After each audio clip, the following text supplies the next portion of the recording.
It's not such a problem. In fact, it's good for you and me. साथियों शुरू करें। राहुल जी आपको संबोधित करेंगे, उसके बाद में 3-4 सवाल लेंगे। आधे घंटे या 35 मिनट का समय है हमारे पास, तो मैं राहुल जी से गुजारिश करूंगा कि अब शुरुआत करें। धन्यवाद जयराम जी। कल प्रधानमंत्री जी ने पार्लियामेंट में 2 घंटे, शायद 2 घंटे 13 मिनट, 2 घंटे 13 मिनट भाषण किया। उसमें अंत में 2 मिनट उन्होंने मणिपुर की बात की।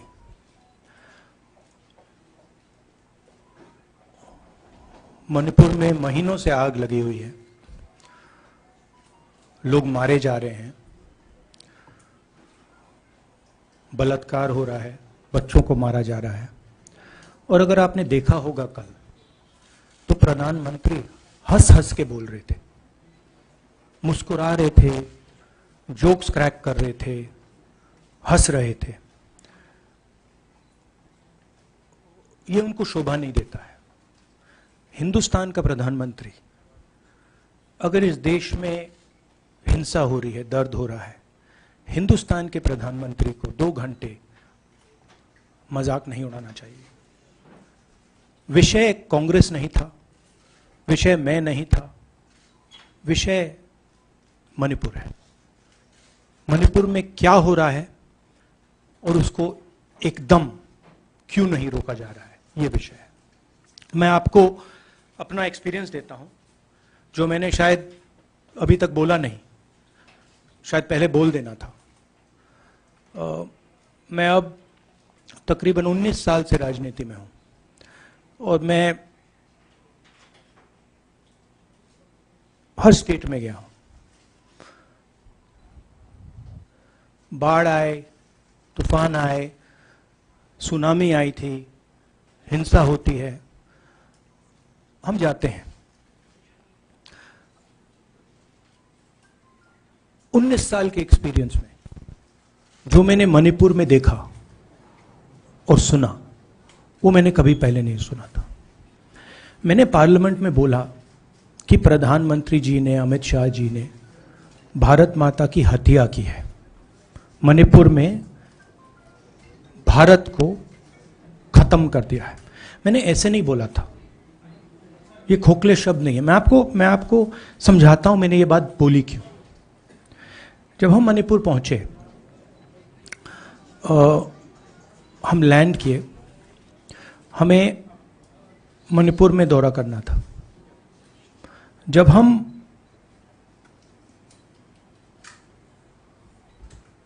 मेटे एरिया में गए, हमें साफ कहा गया था कि अगर आपकी सिक्योरिटी डिटेल में कोई भी कुकी होगा, उसको आप यहां मत लाइए क्योंकि हम उसको मार देंगे। और जब हम कुकी के एरिया में गए, हमें कहा गया अगर कोई मेटे आपकी सिक्योरिटी डिटेल में होगा, उसको आप मत लाइए, उसको हम गोली मार देंगे। हम जब गए, हमें मेटेज को परे करना पड़ा, हमें कुकीज को परे करना पड़ा। मतलब एक स्टेट नहीं है, आज 2 स्टेट है। स्टेट की हत्या कर दी गई है और उसको चीर दिया गया है। इसलिए मैंने बोला हिंदुस्तान की हत्या मणिपुर में बीजेपी ने कर दी है। और जब मैंने कल प्रधानमंत्री को देखा हंसते हुए, मजाक उड़ाते हुए,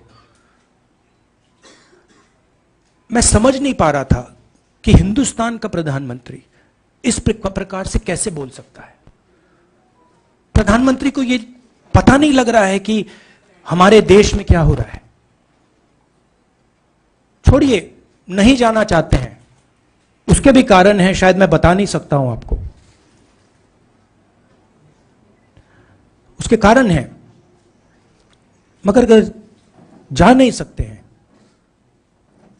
तो मणिपुर के बारे में बोले तो। हिंदुस्तान की आर्मी, आप सब जानते हो, सेना को आप जानते हो, जो मणिपुर में हो रहा है, हिंदुस्तान की सेना उसको 2 दिन में रोक सकती है। 3 दिन नहीं लगेंगे। अगर हिंदुस्तान की आर्मी को कहा गया कि यह तमाशा बंद करो, 2 दिन में यह तमाशा ड्रामा बंद हो जाएगा। प्रधानमंत्री मणिपुर को जलाना चाहते हैं, आग बुझाना नहीं चाहते हैं।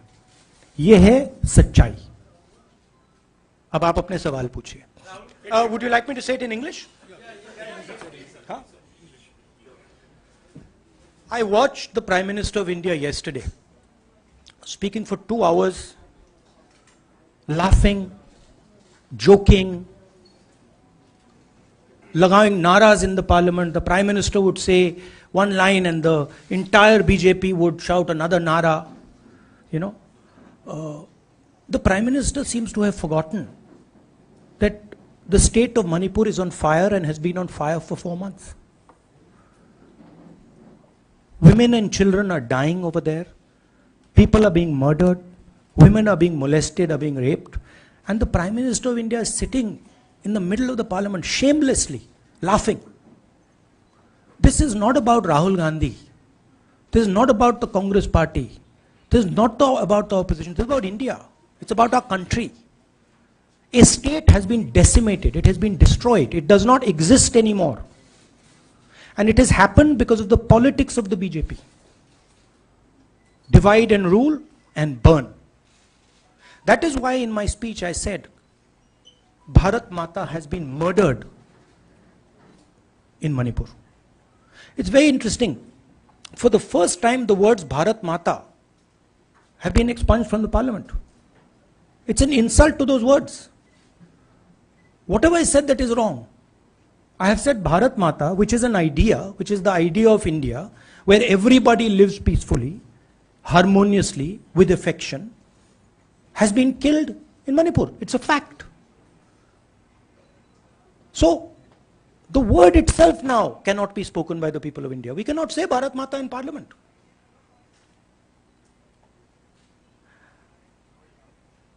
I want to tell you about my own personal experience of Manipur. I've spoken to you about, I spoke in parliament about the women I met, the pain I heard, but I want to tell you why I said India has been murdered in Manipur.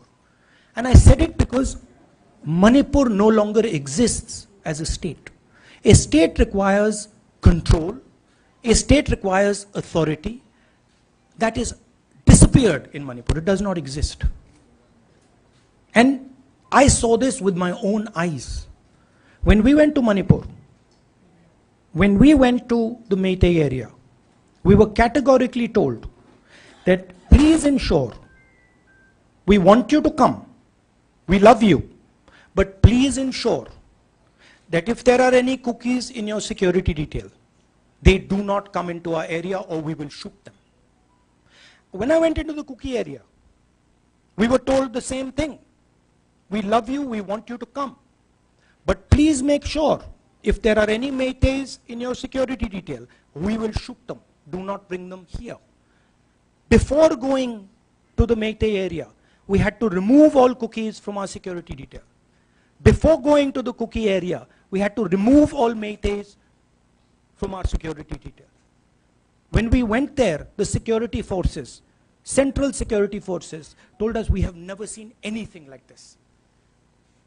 We were told it is completely outside our control. Okay? That is why I said Manipur has been murdered by the BJP and the idea of India has been murdered by the BJP in Manipur.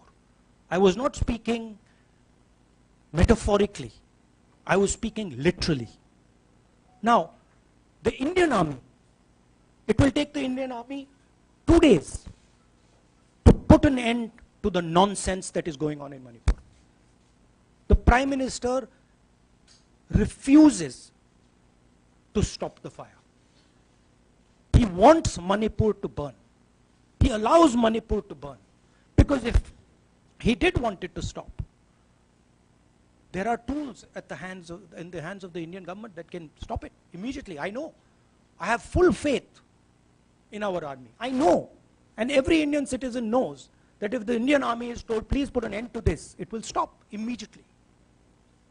There are reasons for the PM not being able to go to Manipur. I'm aware of those reasons. I don't want to say them publicly. But there are clear reasons as to why the Prime Minister is not going there. That is why we wanted the Prime Minister to speak in Parliament. That is why we wanted Manipur to be on the agenda in Parliament. And what did the Prime Minister do? He ridiculed the state. He ridiculed the women of the state. He laughed at the women of the state. That's the truth. Now please ask your questions. Sanjeev, mic dena yaar. Finally, I just want to say one thing again in English. See, the Prime Minister, when he becomes Prime Minister, he ceases to be a politician.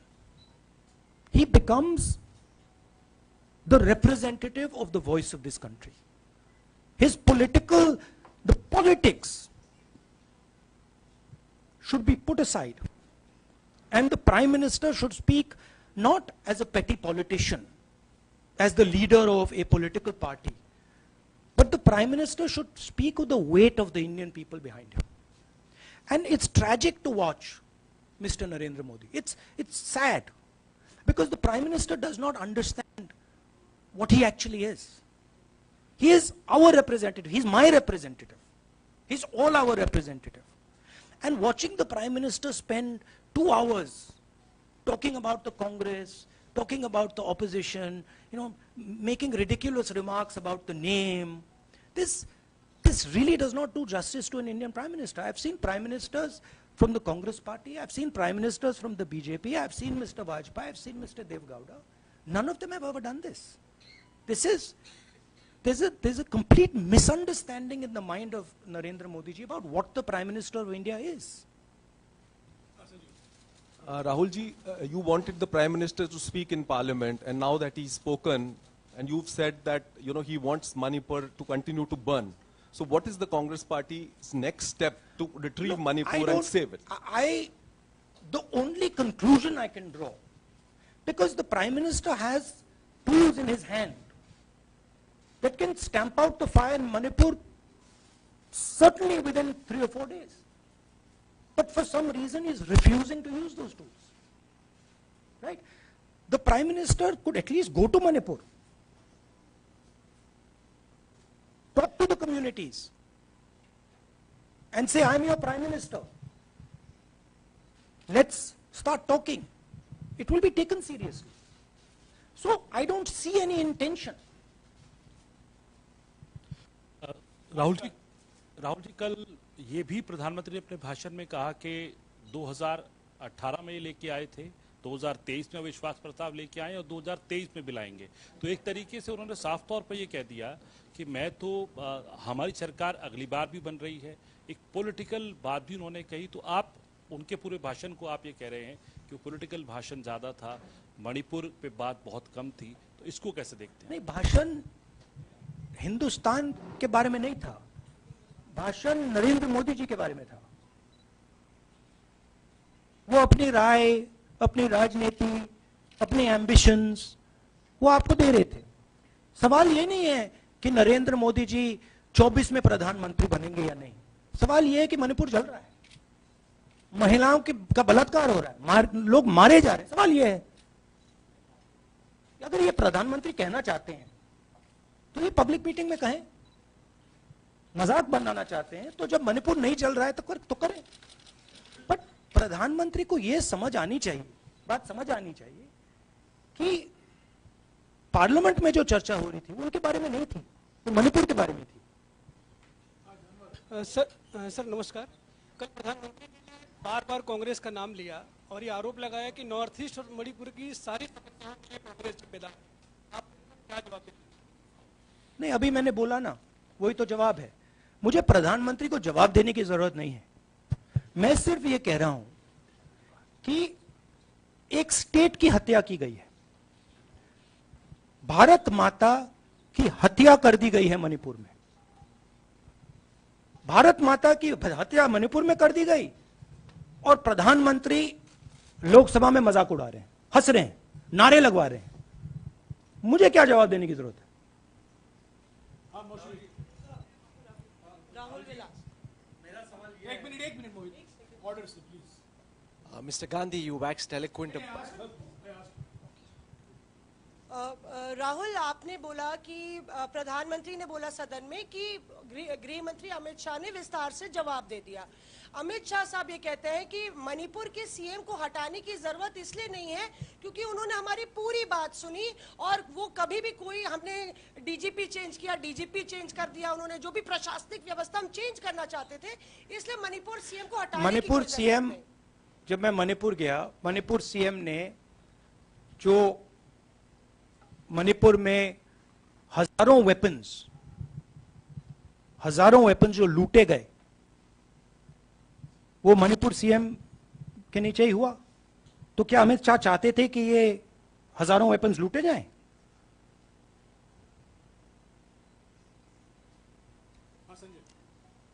Rahul ji, जो हिंसा चल रही है, क्या अमित शाह चाहते हैं कि हिंसा चलती जाए? चीफ मिनिस्टर उसको रोक नहीं पा रहा है। अमित शाह जी कह रहे हैं कि भैया वो हमारी बात मान रहा है, तो क्या आप चाहते हैं कि मणिपुर चलता जाए? राहुल जी, एक संसद में एक नया ट्रेंड दिखाई दे रहा है कि कई सेशन से अपोजिशन के एमपीज या तो सस्पेंड हो रहे हैं या डिस्क्वालीफाई हो रहे हैं, या एक सेशन से ज़्यादा ये अपोजिशन के एमपीज का जो प्रिविलेज मोशन या प्रिविलेज रूल्स के तहत जो डिस्क्वालिफिकेशन हो रहा है या सस्पेंशन हो रहा है, इसका जो ट्रेंड बढ़ रहा है, इसको आप लोग कैसे एड्रेस करेंगे? आप देखिए, एमपीज को निकालें, वापस डालें, हमारा काम बदलता नहीं है। हमारा लक्ष्य जो मणिपुर में हो रहा है उसको रुकवाने का है। जो भी औजार हमारे हाथों में है, उस हिंसा को रुकवाने के लिए उनका हम प्रयोग कर रहे हैं और करेंगे।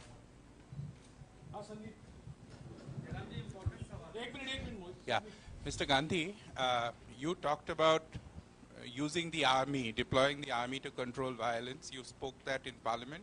You've repeated here. But the BJP has criticized you and even previous Congress governments, saying that we want to solve the issue through dialogue. And they've criticized that in the 60s, in 64, the Mizo National Famine Front was bombed by the Indian Army, by the Indian Air Force. So they said that, you know, they do not believe I have never heard in my entire career, I have never been told anywhere I have been in India that if you take this person as a security officer with you, we will put a bullet in his head. I have never heard it. And I heard it twice in Manipur. That means there is no dialogue in Manipur. There is pure violence taking place in Manipur. The first step is to stop the violence, put an end to it. I point out the army, but what I mean is that the Prime Minister has multiple instruments in his hands. He's not using them. It's been burning for 4 months. He's doing nothing and he's laughing. I'm amazed people can't see this. That he's sitting in Parliament and laughing. Jairam ji, Last question. Jairam जी, मोहित दुबे हूँ news nation से। आपने 37 minute का भाषण। जयराम जी, राहुल जी नहीं, मतलब आप मुझसे जयराम कर रहे हैं या उनसे? राहुल जी, जय सिया राम। राहुल जी, आपने 37 मिनट का भाषण लोकसभा के भीतर दिया और 37 मिनट में सिर्फ आपको करीब 14 मिनट ही दिखाया गया, बाकी आपके चेहरे पे कैमरा नहीं था और आप मणिपुर गए, मैक्सिमम टाइम आपने मणिपुर के ऊपर बोला। इस परंपरा को आप किस तरीके से देखते हैं? पता नहीं, शायद कॉन्ट्रडिक्शन है।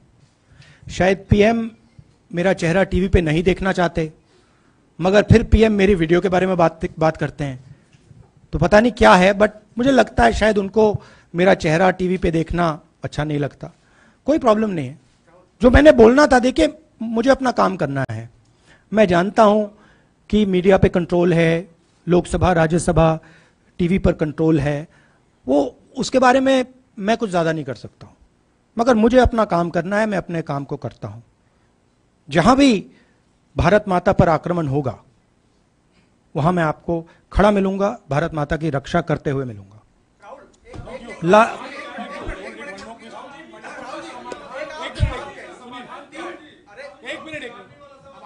हाँ, okay, last question, brother. So the Supreme Court has already said what it has in terms of a constitutional breakdown, as well as now, you are asking for the army. Do you believe that Article 356 is the only way out? Or I'm not asking for anything. Please don't misunderstand. It is not my place to decide which tool the Prime Minister can use, which instrument he should use. I am pointing out that there are multiple instruments that the Prime Minister has at his disposal, and he is not using a single one. I'm pointing out that Manipur has been burning now for 4 months, and the Prime Minister is in a very good mood. He's sitting in Parliament, he's laughing, he's joking, his entire cabinet is in giggles. This